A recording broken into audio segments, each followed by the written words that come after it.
And we're on. We're live. We are live. I just not have my hair be. Yeah, do you have sunglasses? You have a hat? Yeah, You know, I yeah. got a hat in my bag in case you need to cover up. Sunglasses? Oh, you gonna go Hollywood on us? Yeah. That's the goal, right? Yo, make sure that mic is close. Oh wow! Now the headphones actually work. You can hear well? I can. Yeah. It's before I was like, am I? Oh, I hear you well too. Yeah. Yeah, that's good. So much better. Everybody has not said anything, so this tells me a lot about everybody I've had here. No, but you know what? Remember I told you Parker sent you, like, you sent Parker the videos. Yeah. And like we were saying, like, and that's why I'm glad I came in and recorded last week, because I'm like, I didn't know if the recording was low as far as the sound because it was sent through text, or it's because it was the sound quality. And now that I received it from here, I was like, maybe it's the sound quality. Now, mind you, I know you were much clearer than I was. Yes, because I was closer. You're closer to the mic. To the microphone. Yeah. No, we had to fix the audio just to punch up the sound on those other ones, because those were just like straight out, and then I didn't test them. But he redid the invite, which we actually are gonna refilm today for the new event. So it's on the 17th now? Yeah, it's on the 17th. What day is that? June, Saturday. It's a Saturday. Yeah. Well, the 18th is a Sunday. Yeah. Perfect. Holy day. Holiday. God day. Yes. Your day. Yes, our day. Our day. Our day. No, I want to do something. Can I read your energy on the podcast? Right now? Yeah. Be my guest. All right. Do you want to know anything specific, or do you just want me to like jump in and see what happens? Do your thing. All right. Yeah, you got a lot going on right now. You're working on a lot on yourself, and a lot of things kind of bubbling. You can feel the potential of certain things are coming to fruition, but you're not quite seeing them yet. But you can feel them. You're like, if I just keep moving and doing these things, like you just, there's like some sort of innate like knowing that you have that, like it's gonna come together, whatever it is that you're working on. And that is a huge driver for you. You get a little bit frustrated with yourself. I see relapse falling back into old patterns, and you can see it, and it drives you insane a little bit, because it's like a little bit of a Groundhog Day repeat. But you're working on it. Now that you have more time, I feel like you're kind of like trying to focus on that stuff, so that you can show up better for yourself and for everyone else. Because you're very, very dedicated to your craft, extremely dedicated. I don't usually encounter too many people who match my dedication to craft, and you definitely have that. Like you know that when you practice something and get better and better, that's worth it. In period. So yeah, how was that? Pretty accurate. Yeah, that's nice. Yay. Yeah. It's funny because it's like it's essentially like you hit it on the nail, because a lot of the things you said are correct, and that's why I've been really honing in on my morning routine, because my morning routine has allowed me to actually be a lot clearer with like what I need to focus on, what are the goals of the day, at the moment, especially because I do have the time, a little bit more time on my hands to be able to kind of, clarify what I need to be focusing on, what I need to be working on, in order to take the next step, as far as the projects that I have going on right now. So, yeah, it's of course, there's always going to be frustration, but I think it's like, if you do have big goals and you do want to do big things, you have to hit frustration. Yeah. I think it has to. There's always that roadblock. There's always going to be a roadblock some way, somehow, whether they're mental, physical, emotional, and I think at the end of the day, it's just a matter of like, not just learning how to navigate through them, but it's learning from them, because like you said, we usually repeat patterns, and they're repeated, but just through various experiences. And I think they're all connected, they're all related, and the better we are with recognizing those things, the easier it becomes for us to navigate through them. Yeah. Well, so I recently found a repeating pattern, and then it dawned on me that I have daddy issues. Uh-huh. So I was totally in denial about it. Like I was like, oh, I did the work. Like I'm fine. Like, and then I was like, I was looking up like breadcrumbing and like, picking somebody that like, does like gives you only a little bit and like kind of puts you second. And I was like, oh my God. I was like, this is my father. I go, I've been dating every man that treats me like my father because I am assuming that that's how it's going to be. And I was like, and it said it was like daddy issues. And I was just I was like, oh man, this explains why I've been repeating this pattern. Because I was like, no, I was like, no, I'm fine. Like for sure, like this, like I worked on that stuff. Like I love my father. Like the issues are resolved. No, yeah, yeah. I mean, those are, when did you find that out? I think it was this weekend. Yeah. No, see, I told you. That's why it's good to start a podcast on a Monday. You got a lot of things that happen over the weekend. This is true. Powerful things, Yeah, no, I was just looking for Big Daddy, I guess. Yeah, I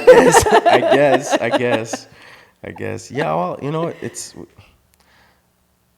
I think it's rare to meet people that haven't had parental issues. Yeah. And that those parental issues haven't translated to, the issues we go through within our relationships on a daily basis, and it's okay. I think it's normal, and I think that's, this is where as children to parents, for example, I know my mom, my mother has a hard time,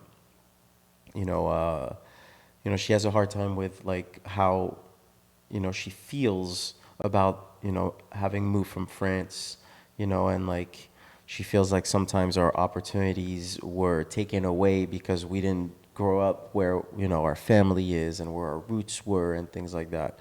And, the one thing I can say about parents is they weren't born that way. Yeah. They weren't. And whenever or where in society are we taught how to be parents? Where is anyone taught to be a parent? Nobody is. The only thing that teaches anybody how to be a parent is being raised by parents.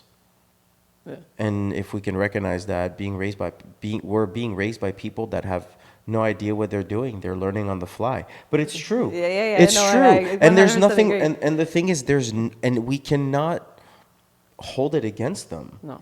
And that's the one thing that I try to always like tell my mom, especially my dad too, but he's better at it. But it's like, I never blame them. You should never blame your parent. I mean, unless obviously there's, it's the extremes, but you have the abusive parents, the parent that leaves, the drug addict. It's like it's a reality, it's a truth. Yeah. But if you were fortunate to just have tough parents, loving parents that just want the best for you, regardless of like how you feel about the way they express their love and compassion towards you, it's like you should be grateful that these people cared enough to try to push you in the right direction.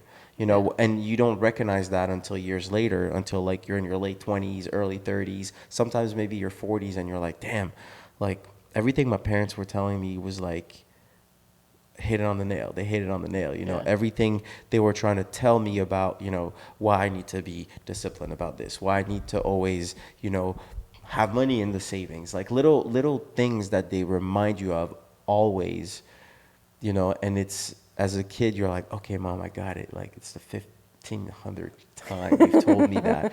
But at the end of the day, like I told my mom on Saturday when I spoke to her, I was like, hey, I'm cool with you repeating all that stuff. Yeah.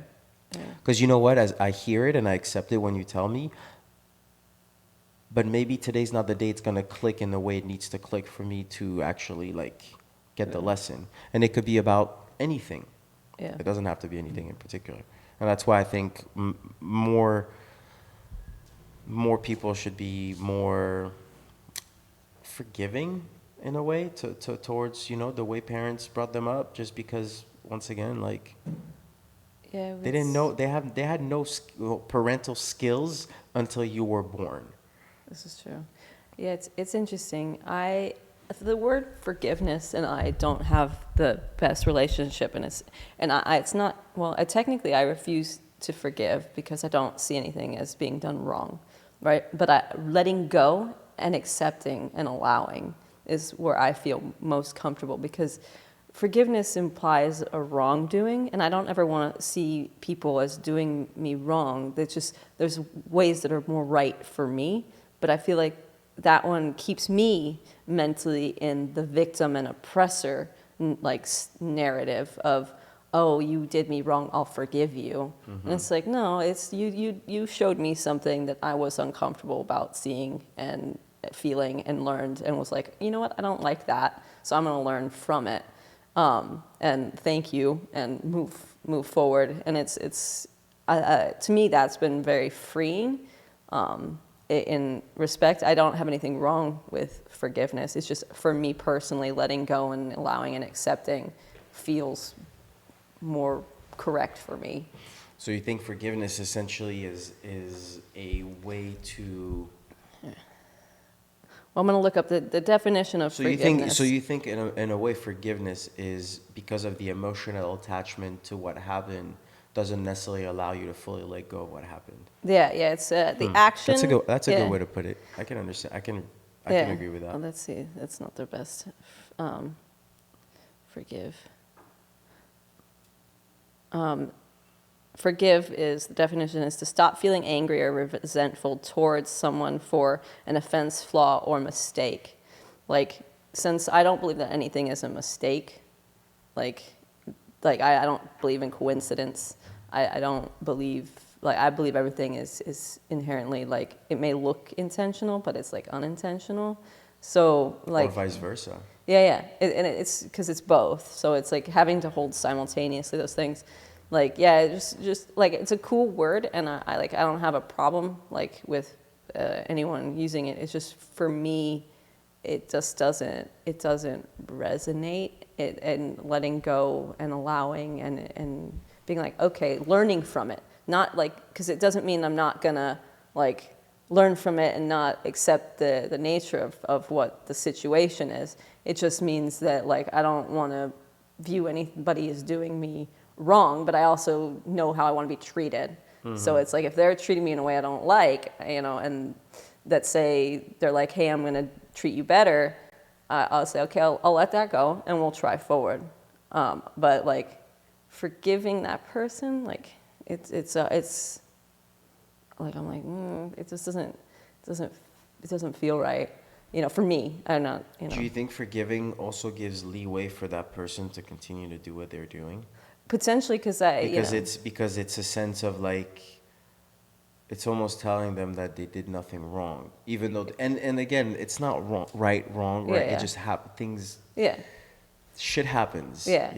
And I think deep down, everything is intentional. Yeah. It's just, again, not always perceived that way. Yeah. Or not always expressed that way. Yeah. It's I look at also with my horse, right? My horse has tried to kill me multiple times. Do I say, homie, I forgive you for all that you've done? No. I go, okay, this is a horse, and he does that. Do I want to continue my relationship with him knowing that he maybe kick out at me or bite me? They're okay, I'm going to do that because I understand that about him, and I'm going to let that go, but I'm not going to forget it because it's dangerous to me physically and with my rest of my life, right? Same thing goes with our family. It's I want to continue a relationship with my dad, but I know that there are certain things that as the horse that he is capable of doing that don't necessarily sit well with me. So navigating that territory with him, because I want to continue a relationship with him, is important for me. And I guess it's boundaries, right? It's okay. Yeah, but you're also talking about an animal that doesn't have the same consciousness that you do. This is true. And, I can understand that with a horse, because at the end of the day, it's think about it. It's like a shark, right? Yeah. Sharks, their instinct of survival, right? Yeah. And it's not you can't forgive a shark. It's his nature. It's his nature. Could you say that about the people that... And that's the thing is I don't know if, I think people, us, human beings, are a lot more conscious.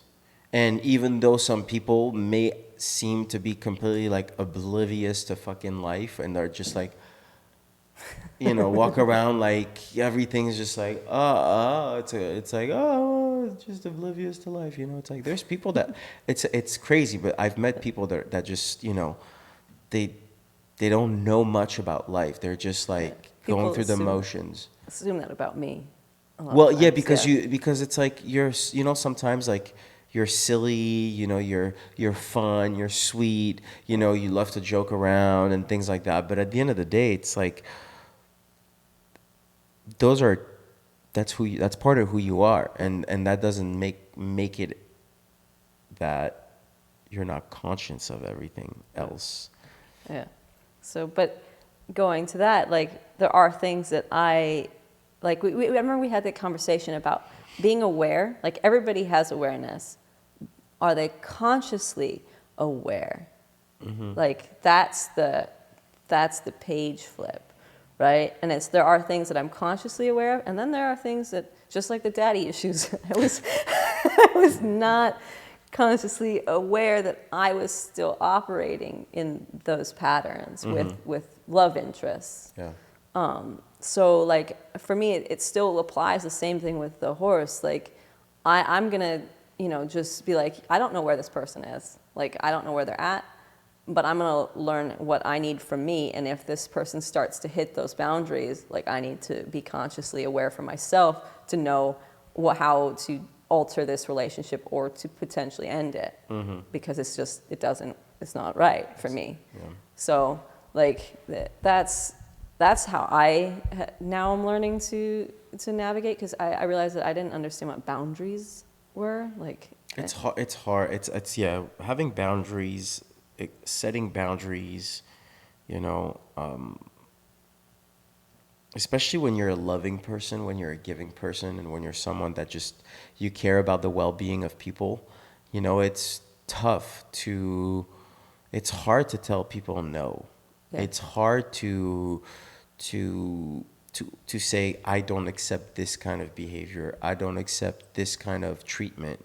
And as much as that goes for personal relationship, that goes for professional relationships. And I went through the perfect, the perfect scenario that happened to me in Monarch. Yeah. And it's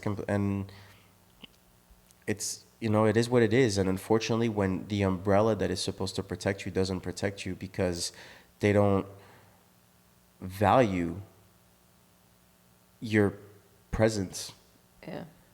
It's hard because then you have the one to act. I'm the one that has to act upon it, and I'm Yeah. the one that has to protect myself. Yeah. And when you do that, I put myself in the crossfire, and I'm completely fine with it, because at the end of the day, if nobody was willing to fire back, to protect the house, so to speak, then I'm okay with going in the front line and taking the bullet. Yeah. So it's and that's I think there was a lot of conscious and unconscious awareness, because a lot of people were aware of that kind of behavior that we were receiving as employees. Yeah. But the conscious awareness wasn't there, because it's like we're aware, but we're gonna ignore it because it's none of our business. Yeah. But at the end of the day, it is your business, because you're the one that's directly affected by it. Yeah. It feels like there's a lack of appreciation for everybody involved in creating something out of nothing, for a lot of things, not just Monarch. And for me, creating the foundation, like, that's what I've been trying to be really consciously aware of, is making sure that I realize and appreciate everybody who's been helping me and involved in this, because without everybody, like, it's nothing. It's dead in the water.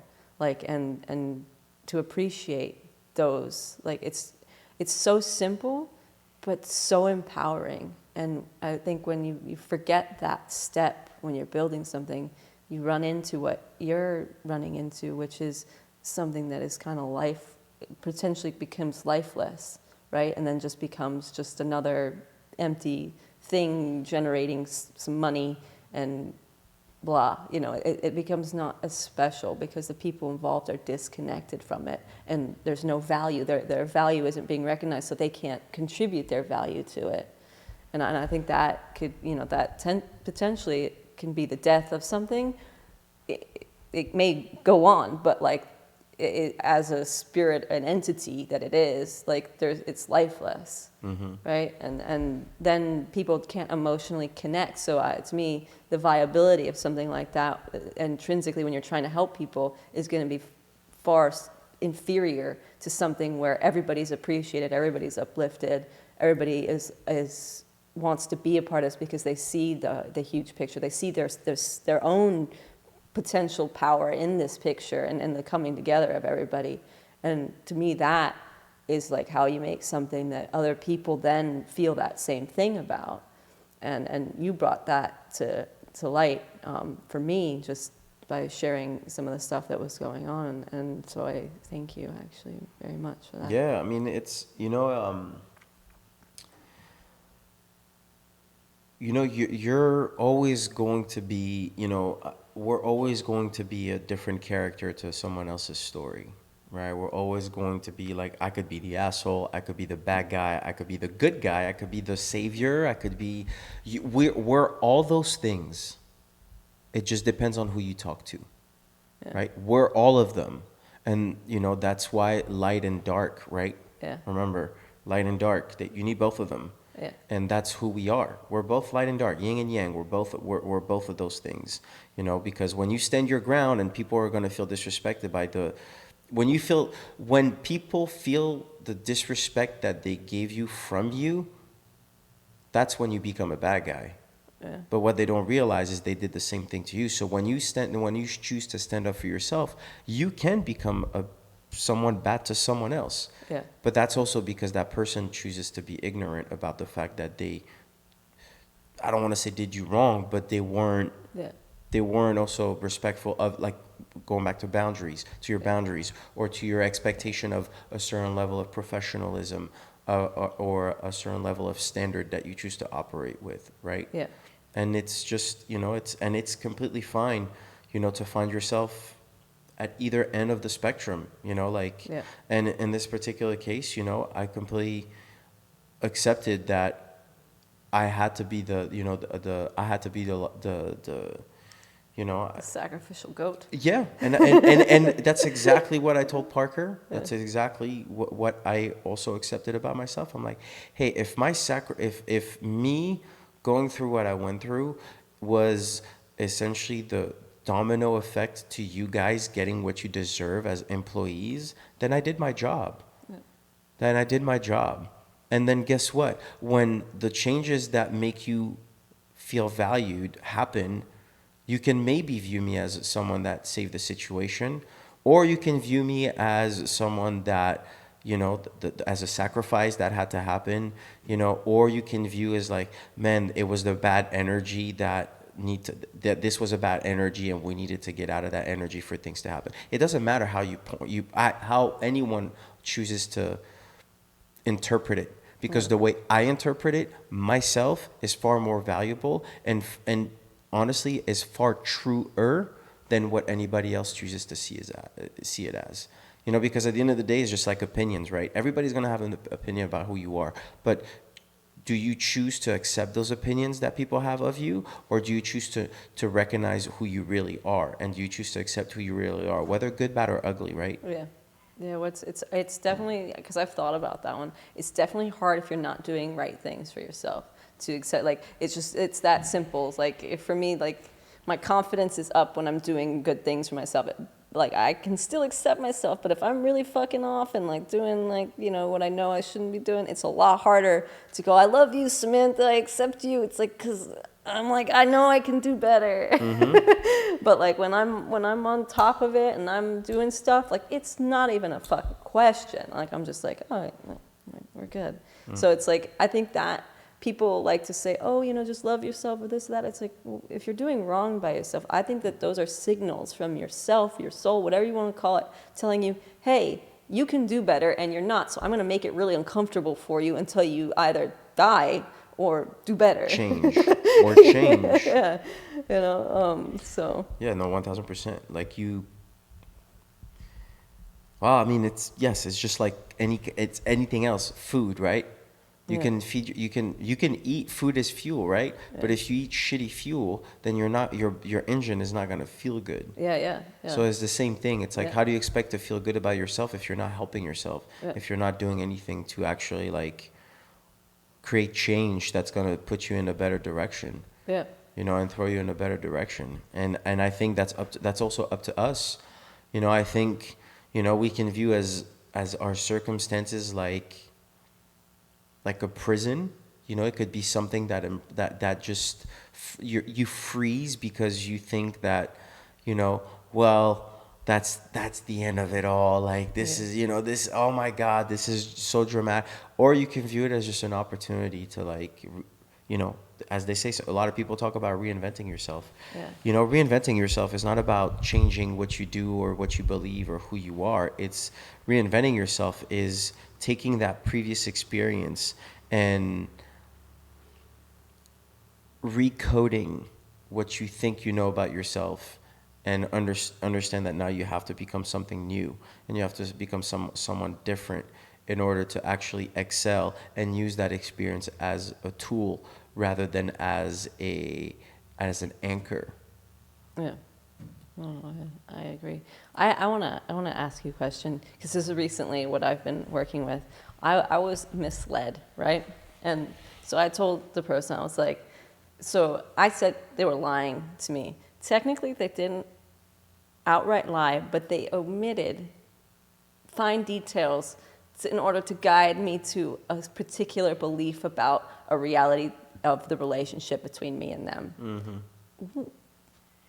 I'm still like it's not technically lying, but it's basically conning the other person into lying to themselves because I'm not going, you know what, I don't know, and maybe it's this way, maybe it's that way, but I'm trying to connect the dots and creating a reality in my own mind that then makes me lie to myself about what the way I perceive the situation to be. Yeah. Right? So it's a fine line. It's like basically walking somebody to the cliff and then putting them right there and be like, it's right there, and then they jump because they didn't, like it's just right there, like, and they're like, oh, I thought it was the right thing to do, but it's interesting because I can't for me it's a fascinating experience because I'm usually pretty perceptive, but this time I was like, wow, but like it's like I guess it's a good con, right? Yeah, I mean, is it a con? It's, Technically, it's a con for me to believe them to be I mean, something different. if we're gonna look at, the law, then, if you're in a case and you omit something, then yes, that's technically hiding evidence, right? Yeah. So, yeah, I mean, is it lying? Is it protecting? Is it, hard. it's you Yeah. you really don't know. Yeah, You really yeah. don't know. And once again, I think it's deeper than what you think or deeper than what that person did or not do. Yeah. Because that means there's something that's deeper for them that they haven't dealt with. Yes. Yeah. Right? So it's like, it's not, it's not you, it's me, right? It's usually that's, it's like sometimes, not all the time. It's just a lot of times some people just have a hard time saying, yes, it is you and it's not me. Yeah. Right? Like, because there are times where that's the case. Yeah. It's like, it's you, it's not me. Yeah. Right? Like, you're an asshole. Like, Yeah. you didn't do what you were supposed to do. Yeah. You didn't, cover the basis. You didn't, say you didn't do what you said you were gonna do. Yeah. Well, people take my kindness and trusting nature as being like either unaware or like kind of somebody to be easily manipulated. And so like it's interesting because I've had that happen to me quite a number of times, and each person that has attempted this has regretted it because I usually find evidence and then go, here you go, like Yeah. I see it, Yeah. like, and then they're like, oh, I'm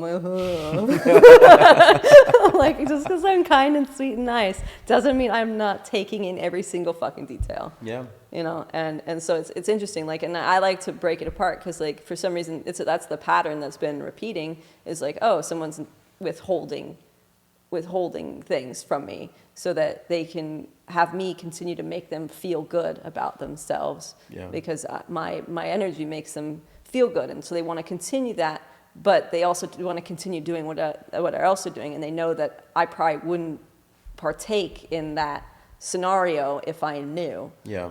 And so it's interesting, but I think that I also realized that I was a player too, like because hardcore. It dawned on me, and then I felt bad for all the men that I played, because like I got played, and so then I was like, oh, wait a second, and I was like, I used to do this with men. I would naturally just play them to make me feel good about myself with zero intention of wanting what they wanted. Mm-hmm. But I would like give them a little bit and then like move on, or like send them this, and like I was just like, oh my God, like I'm sorry to all of you.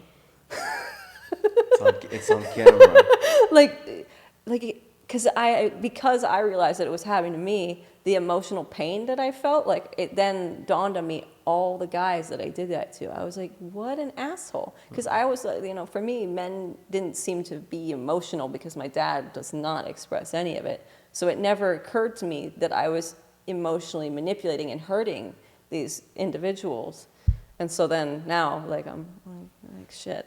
But it's part of the learning. Yeah, yeah. It's like, that's why I hate the fact that, society tells you where you should be at a certain age, because where you're supposed to be and where you are two different things. Yeah. And most people forget that they are exactly where they need to be. Yeah. They're just consumed by this idea that, like, fuck, I'm 32. Like, I don't have kids. I'm not married. Like, I don't have what, I know a lot of people in their early 30s are. My brother, he's 35. He's going to be 36, and he's expecting his second child, and it's like, maybe I'll have a kid at 36. I don't know. But, like, it's like that, the idea that we need to be at a certain stage of our life by a certain age is, I think, false. Yeah. And I think it's wrong for, the educational system to teach kids, and teach the youth that, like those stages of life are represented by, well, when you're in your 30s, you should have a steady job, a steady income, a wife, a house, like a 401k, this, that. It's, which is why I think entrepreneurship is so hard. Yeah. Because nobody teaches you entrepreneurship. No. There's no class. You don't go to, like, you could go to school for being an actor. You could go to school for music. Yeah. You could go to school for arts. You could go to school for all those entrepreneurial jobs, even a fucking strength and conditioning coach, if you think about it. Because if you're going to run your own business, you're being an entrepreneur. You have you do your things for yourself on your own, right? There's not much more of a platform to help you. So, like, you can go to learn those jobs, but none of the education you get out of that is going to tell you what entrepreneurship is about. Yeah, no. It's not going to teach you, like, you're going to suffer for the first 5 to 10 years. You're going to have a hard time. You might go bankrupt. You might go broke. Like, unless you have, unless you come from money and your parents are willing to upfront money, that kind of money to start your business or whatever it is, then that's great. And, I support it. Hey, shit, if you have the means and you're being helped, ain't no shame in it. Should I support it? Because if it helps your goals, then more power to you. But if you don't have that, like, nobody tells you how hard it's gonna be. No. They just tell you, hey, follow your dream, right? Hey, follow your dream. If you really dream, the more you dream, the more you dream, the less you do.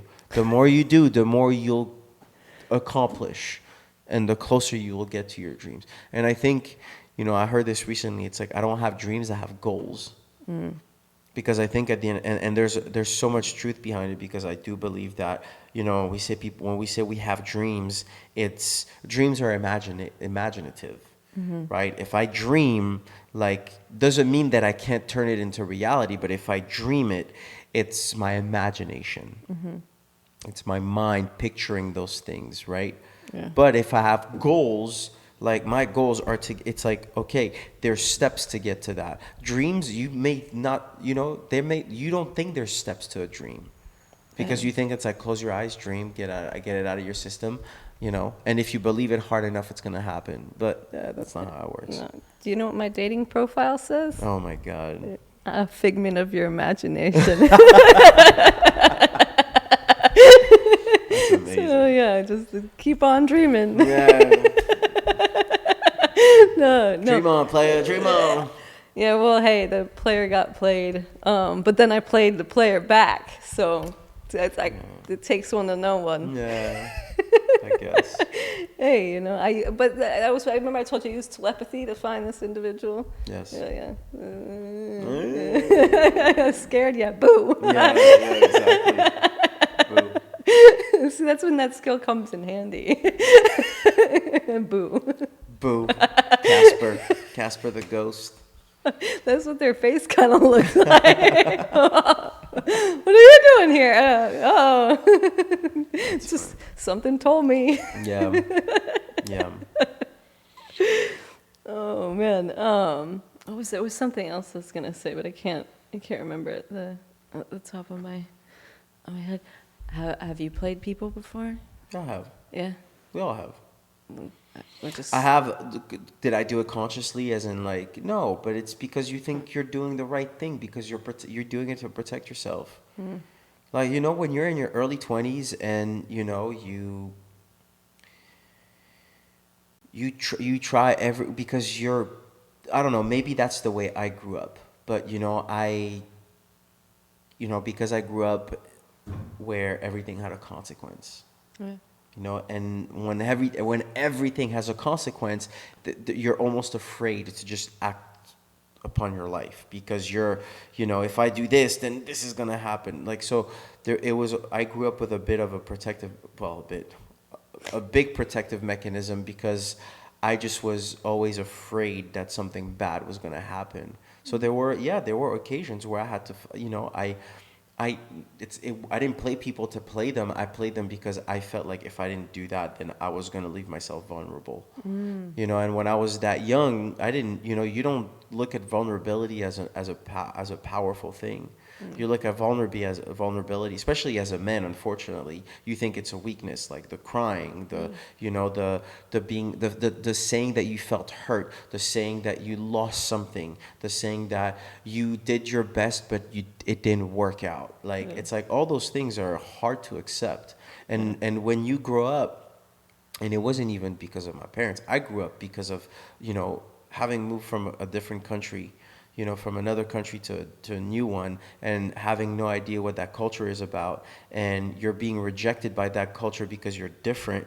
You create a shell around you because you're like, wow, like then I need to protect myself in order to not get hurt by this sense of being different. And you view being different as something bad. And that's why I didn't ever want to show any vulnerability. Because I felt like that's the way people are going to take advantage of me. That's the way people are going to see weakness, and people are going to use it to their advantage.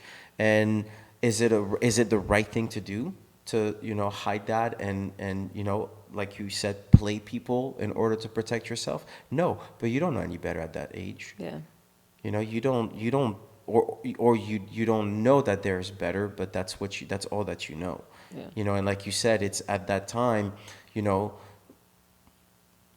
don't know that you have patterns. You don't recognize those patterns just yet. It takes years of going through, those experiences of, maybe you lied to someone, maybe you hurt someone through your actions, maybe you did play someone without wanting to play them, but you go through those things and you learn from them and you realize like, fuck, that's like, I'm doing those things not because I'm doing them on purpose, but I'm not doing them because I want to. I'm doing them because I haven't dealt with something with it that's within me that's restricting me from actually moving on from that, moving on from the pain, the restriction of, expressing yourself or whatever it is.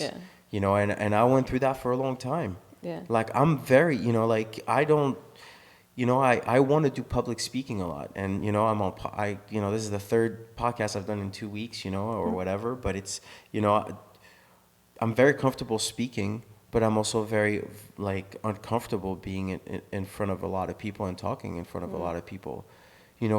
This feeling of being seen, this feeling of being just, it's just like being shirtless, like because I grew up fat, obese. I grew up really uncomfortable in my own skin, even though I never did anything when I was younger to change until a certain period of my life. Like, you think you're just happy in your skin, but really you're uncomfortable. Yeah. And that's why I wore really baggy clothes. That's why I always wore clothes that were bigger than my actual, because yeah. you I did the you same think it's thing, gonna yeah. you think it's gonna hide you, Yeah. when really it's just putting you, Yeah. but again, you don't know better at that age. Yeah. When you're 16, when I was 16, 17, and I was wearing, fucking size 44 jeans. I was wearing triple X, almost quadruple X shirts. And that's because that was what fit, but that's also because I wanted to like kind of hide. Yeah. But you realize that it looks even worse. Well, it's you just know that, like, when you see someone doing that, like, you see that they're hiding, right? Like, 'cause But that's how you become the target. Yeah. More also, and you don't. Yeah. But again, you don't know any better. Yeah. And you think, and again, it's this time you're not playing anyone. You're playing yourself. Yeah. Well, that's the overarching thing. And then when you start, like, and I think that's why playing anyone is a play on your own self. Yes, because you're not being faithful and honest to yourself. Yeah.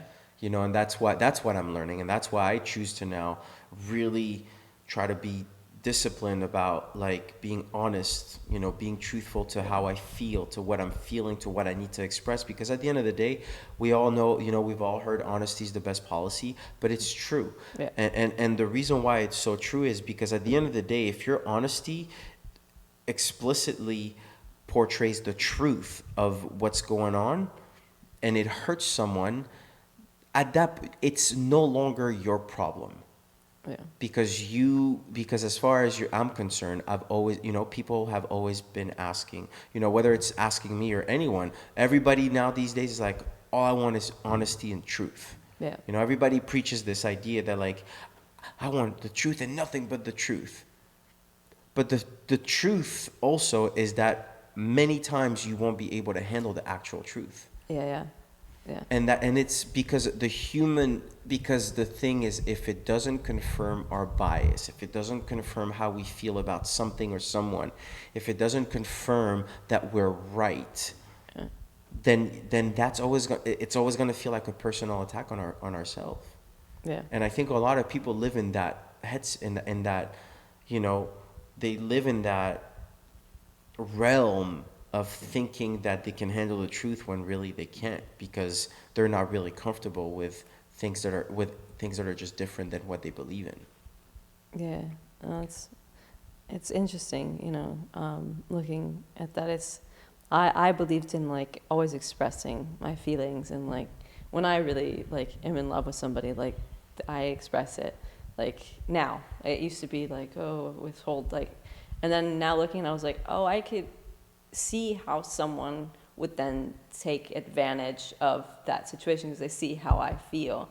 But also there was something on my end where it's looking at, maybe I don't know this person and I'm just trusting this person with my feelings and assuming that it's mutual, right? Mm-hmm. But that person, it's for them, whatever they need to understand, like, maybe it is, but it's also is not. Right? Because there's a part of them, it is true. Because if you really don't have feelings for somebody, you let them go. You just like, goodbye, bye.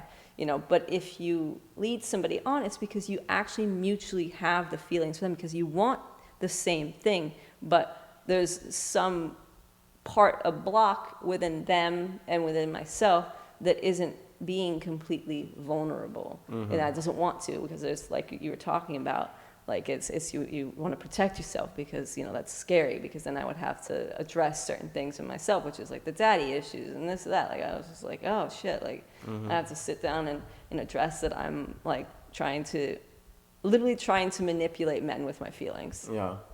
And so, like, I got manipulated by a man with my feelings. Yeah. So it's interesting, but I feel that when that happens, that it's actually, I may have recognized the feelings in me, but the other person hasn't completely been honest with their feelings in themselves. Do we really, do we really want to label it manipulation at the end of the day? And the reason why I say that, and it's not to say that it's not true, it's true or whatnot, but we live in a world where we teach people to go after what they want. We teach people to do what's best for them, right? And who said that what was best for someone was going to be what was best for the person that they're doing it for, doing it with, doing it to? Yeah. Right? And it's fucked up. It sounds fucked up for me to say it. But at the end of the day, if someone's doing something for the better of themselves, like you break up because you no longer see growth within the relationship. Yeah. That's fucked up. You can still love that person to death. You can still be in love with that person. But if you recognize that your purpose, your bigger, your goals, your aspirations have no more room for growth within that relationship, like, then what are you really doing? And so what do? You become the asshole. You broke up because I love you. It's you, it's not me. Right? It's you, it's not me. Yeah. And the reason I say that is because you might have a different version of how you want to live your life. Yeah. And that may not be the same fit for how I have my aspirations and goals lined up. Yeah. And it's okay. Yeah. And it's completely fine. Yeah. But once again, that's why it's like, if we teach society to do what's best for them, if we teach people to do what's best for them, then who's to say that what's best for them is manipulation? Maybe it's just they did what they had to do for survival. They did what they had to do to make it to the next level. And it's not to condone, or it's not to, say that it's right for people to do those things. Right. But it's like, you don't forgive because everything needs to happen the way it happens, right? So it's exactly, it's just like that. Yeah. There's nothing to forgive here, and there's nothing to label manipulation if it's something that was meant for the betterment, or the betterment of the person, the betterment of the situation that person is, the betterment of the direction that they want to go in. Yeah. And that's why, like, that's why I personally have issues with labels. I have issues, with titles that people hold either against you or for you. Because at the end of the day, like, having a title doesn't make you entitled to what that title gives you if you don't if you don't uphold the standard that title holds. Yeah. Yeah. And I'm not going to go where I could go, but that's what happened. Yeah. Yeah. When you have someone that's supposed to be in charge that tries to make you play by the rules, but that doesn't even live up to those standards and those rules. Like, I'm supposed to follow your guidance when you're not even following the minimum standard of what that title holds for you. Yeah. You know what I'm saying? When their definition of that title that they're holding up is weak. Exactly. Yeah. Which is why it's like, father, son, like, being a son, being a daughter, being a sister, being a brother, like, there's a standard to that. Yeah. Right? But it's not necessarily taught, because it's just like, well, you're family, you're supposed to love each other. Yeah, but love is love. We know love. Love, we want to be loved, we want to love people, but we don't. But that comes with responsibilities. You can't just love someone just to love someone. You can, but again, where's the substance to it? I'm a substantial person. I want substance in my relationship. And if someone's going to tell me they love me, whether it's my sister, my brother, my cousin, my friend, my girlfriend, my best friend, like, I hope that there's such value on that word that you uphold a standard of like what our friendship means. Meaning like I may not, one of my closest friends, my best friends in New York, his name is Chris. Shout out to Chris. And like we talk to each other maybe 2-3 times a year, but we uphold that space when we talk. The last time I spoke to him, we were on the phone for 2 hours. And that's what I mean. Is like there's, it's not just we don't need to text each other. Yeah. We don't need to call each other every week. We're not that kind of, we don't have that kind of relationship. We don't have that kind of relationship as far as friendship. Yeah. But when we talk from A to Z. We cover every basis. Yeah. And that's because I, as a friend, hold myself up to that standard. But he also, we have that mutual understanding and respect towards that relationship. Yeah. It's like, that's why I hate empty conversations or empty questions like, hey, how are you? Like, hey, go fuck yourself. Because you know what? You really don't care how I'm doing. Because if I tell you how I'm really doing, you're going to feel uncomfortable. You're going to be like, yeah. I've done that in the past. And you realize that people don't want to hear how you're doing. Because if you tell them how you're doing, I was, one of my coworkers, this was years ago. So one of my coworkers comes into work. I had a bad experience or whatever. And like, hey, how you doing? I'm like, honestly, like, I'm not really doing well. And they're like, and they almost stuttered, because they don't know how to answer to that. Yeah, yeah. Nobody wants to know how you're doing. It's a greeting. Hey, how are you? That's just a greeting. There's no substance behind it. It depends on who you're talking to. Yeah, a lot of people are willing to go the distance when they ask you that question, but it's a generic question. Yeah. You go to the fucking bodega. Hey, how you doing? Hey, how you doing? There's nothing.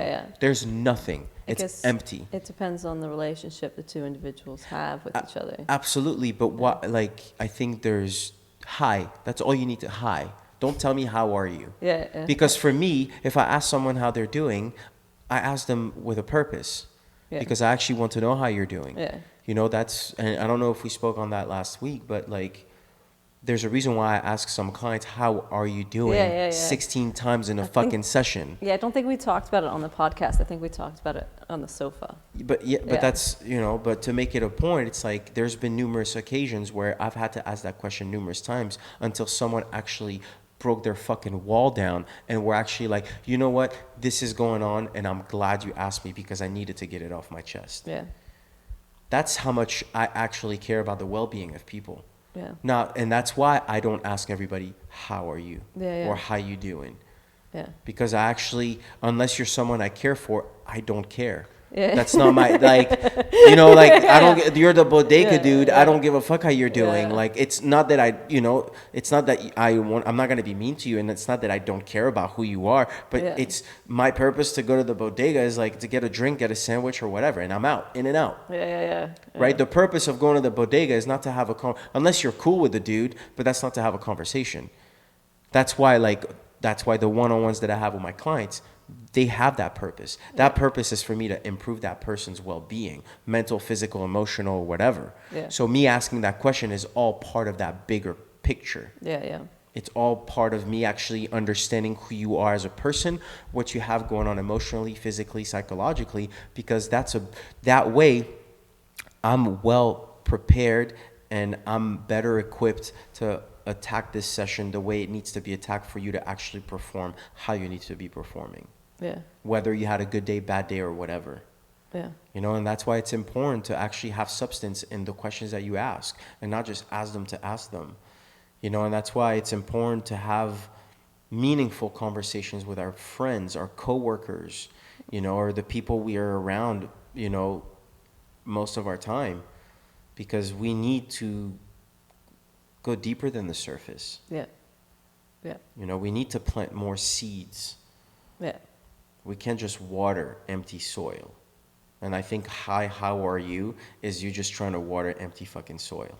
If there's no seeds in there, if there's if you're not looking to go deeper with that person. If there's nothing in there that's going to bring something to fruition within you, whether it's an idea, Maybe, hey, as much as I don't believe in motivation, maybe it's a spark within you that makes you want to actually have more drive in what you do, right? So maybe it is a bit of a motivation, you know? But whatever that is, if it doesn't water something that's going to grow, if it just waters empty ground like that, I personally don't could care less for it. I know, no, I'm with you. The shallowness, like, of those kind of things, it never sits with me. I think that's why I love reading people, is because it kind of allows for more depth in my conversation with people, because it gives me permission to see them and whatever they want me to see in them. And so it's kind of like my icebreaker, I guess you'd say, with people. It's like, let me read you. And people want to hear about themselves. Like, I know I love when people read mine. Like, I had somebody come who reads auras, and I was like, read mine. Like, how's it go? Like, and then they were telling me stuff about me. I'm like, yes. Like, the fuck is that? Yeah. You know? But then it's just like, you get comfortable with the person, and like looking at that person. Now I want to work with them, you know? And so I think that realizing that we all have that ability to connect in a deeper way is just like moving through the discomfort that kind of comes with doing that, right? Like, because like sometimes you're not going to get the fluffy answer. It's being seen, right? We were talking about vulnerability earlier. Yeah. Like, as much as I hid from wanting to be seen growing up, you still wanted to be seen. You still wanted validation. Yeah. Right? But once again, it doesn't come from anything or anyone but yourself. Yeah. It starts there. It starts there. And then when it comes from someone else, when it comes from an outside source, it reinforces your stand. Yeah. You know, but it's never, the validation of others is never your own, is never the true validation of who you are. Yeah. You know, it's like that's why you have to trust the impact you make on a daily basis for it to actually be impactful. Yeah. You know, and that's why it's very interesting to talk about, you know, being seen, because at the end of the day, even those who don't want to be seen, who they still want to be seen. You still want to be accepted. Yeah. You know, that's why you have to be all the above. You have to be the good, the bad, the ugly. Yeah. You know. Yeah, definitely. It's that's like that self-acceptance thing. It's great, but it doesn't mean you have to entirely accept everything. Like, you accept it as it is, but go, you know what? I don't like X, Y, and Z. How about I change X and put Z over there and erase this part of Z and like recreate yourself? You know, that the transformation thing. It's sometimes I don't think people realize that they have the innate ability to change their own mind. You know, and that's where it starts. Like, it's like, you know, because looking at all the mental health stuff, if I had listened to what society said about mental health, I would still be stuck. But because I don't subscribe to many things, I was able to like go, oh, I can just change this. And I actually dawned on me what it was. My dad, when I was younger, he would draw some weird squiggle and then tell me, make it something else. And that's it. It's that simple. It's like, I have these weird squiggles in my head, but I have the power to turn it into something else. I can turn it into something really scary and ugly or doesn't make sense, or I can make it like some beautiful work of art that goes on inside my mind. It takes work and practice. But I think at the end of the day, transformation is literally that simple. It's like, you're that squiggle line. What do you want to do with it? You know? Yeah. Well, yeah, I mean, transformation also comes from doing. Yeah, yeah. And because, you know, I think at the end of the day, change is always going to be scary. Yeah. Right? Do you know, you just said something about, you know, the innate inability for people to change and people to like rewrite their own story, so to speak. You know, I think, like you said, because society, like I remember, you know, I'll say this. I remember when I was in, I think it was like 8th or 9th grade, and it was the first time that I was exposed to like ADD and ADHD. Yeah. And like my principal called my parents in and we're like, we really believe your son has ADHD and what we call ADD, ADHD. We didn't, we're from Paris. We're like, what the fuck are these people talking about? Like, you guys are, all these acronyms and names or whatever. So, okay, they told us what it was about. So they ended up sending us to a doctor to talk about like, whatever. Long story short, they ended up putting me on fucking, I don't even know what it was, but it was like, ADD or ADHD fucking medication. Yeah. Right? And I remember taking it for like maybe a few months, and it just made me feel really weird. Yeah. Like I was just like, yes, maybe I was a little more focused, but it almost made me feel like closed off. Yeah. I felt closed off on not on for other people, but for myself. I was like, I'm not me. I don't feel like me, right? Yeah. And I shit you not, for the next 3.5 years, I never told my parents until years later. But because they used to re-up my prescription. Yeah. I never took any of it. I used to sell it. I sold that shit until I got to college, and in college I made a fucking fortune of that shit.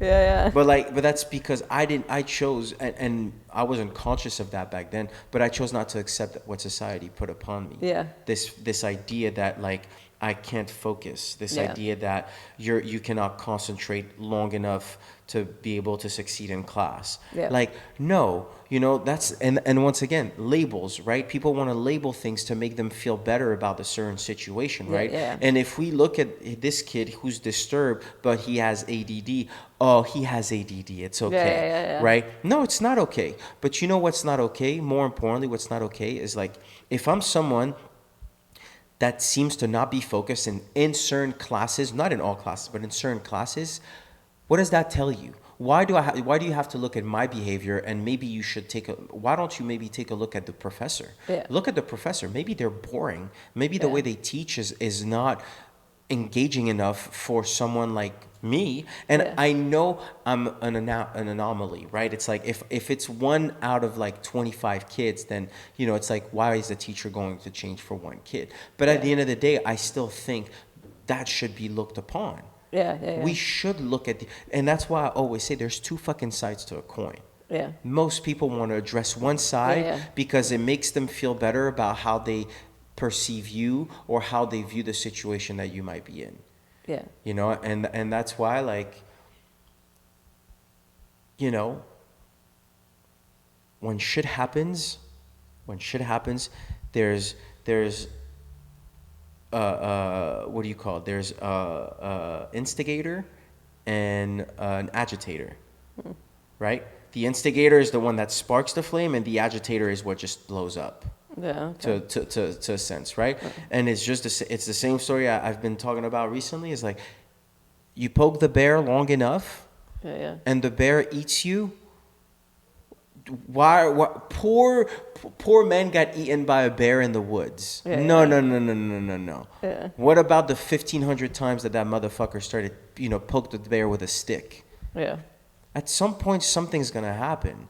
And the fact that you choose to just recognize the fact that, well, bears are dangerous animals and you shouldn't be going around bear. It's like, no. You shouldn't poke the bear in the first place. Yeah. And that's what I think society tries to do sometimes. And it's to tell you that you must be on one side for you to be right, and you must be on the other for you to be wrong. Yeah. That's not how that works. Yeah. That's just not how that works.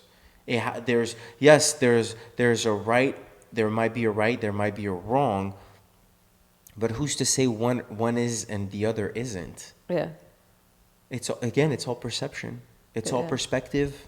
Yeah. It's however one chooses to perceive it. And that's why that should never take away from how you perceive it. Because if you did something that offended someone, but that thing protected you, that other person is gonna look at you as a bad person. They're gonna look at you as you did something wrong.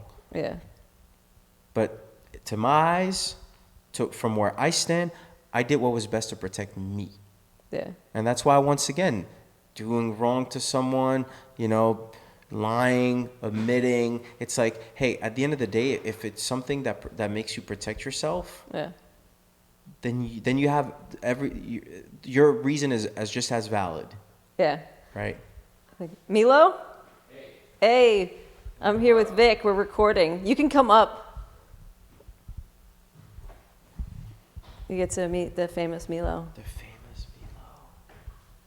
the Savior, our Lord.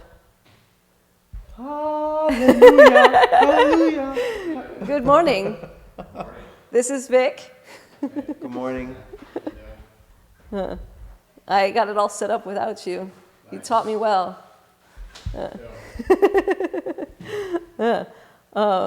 Do you want to keep going, or do you want to call it, or? No, whatever you want to do. I know you want to practice doing yours. What time we got? 10:23. Yeah, maybe I can practice a little bit. Yeah, that's perfect, because we didn't actually. It's funny, we forgot to introduce you in the very beginning, so it's perfect that Milo showed up, because then I got to introduce you. Aha. So people are gonna have to wait to the end to find out who you are, or we can move this. This is Vic. We can edit that.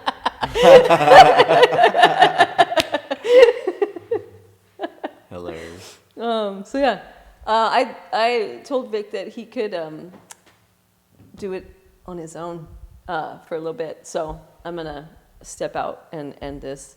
But thank you so much. I always enjoyed talking to you. Yeah, I think we need to definitely get the volume up on the other one though, because the other one was good too. Yeah. Milo, like I said, my Lord and Savior. This is Even God has a God. Can you believe that? Yes. And He corrects my mistakes. So God corrects God's mistakes. yes, it's the cyclical joke of my life.